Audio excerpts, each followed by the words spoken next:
Hey guys, welcome back to the channel. Hope you guys are doing really well, no matter where you are. Guys, stay tuned.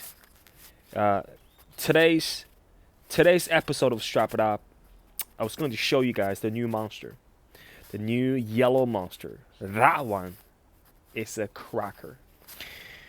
But instead of showing you a monster on Monday, why not bring the topic of absolutely necessity when it comes to the survival? And I think it's the topic that's really relevant to what's going on in the world of Seikos. Now, guys, if you're paying close attention to what's been happening in the brand of Seikos when it comes to, their lower end of entry levels, we talk about Seiko 5s. They are reissuing some of the modern classics, such as the XS line and SNZH, the 55 Fathoms line. And there can be many great things said about those motives and actions. But to me, the critical point is they're trying to change their recipe just a tad more than I like.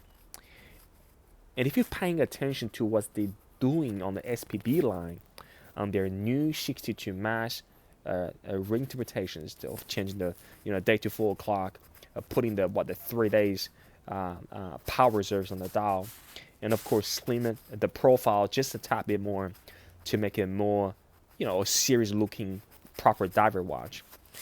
And again, I think they're just doing a tad bit too much on a successive recipe that is truly the essence of it is originality of his predecessors. Now, if we factor in those two uptrends that is happening right now in the world of Seikos, it makes me believe even more that if you got about 250 to 450, depends on the condition and the variance that you want to give, and if you want to have a watch that would pay tribute to one of the most successful designs in the history of time, and you want to have sort of value retention, knowing that you're not going to lose a whole bunch if you ever trying to flip the watch down the line, and you want to have that grab and go ability, which means is either going to be powered by solar movements or coarse movements, and you want to have a watch that is so tough that if really the day is coming to an end, you have no doubt that watch will be there for you no matter what you're going through. Now, with all those questions being asked, this Arnie reissue, the SNJ line, this is the 025, the black dial. I think it ticks all the boxes.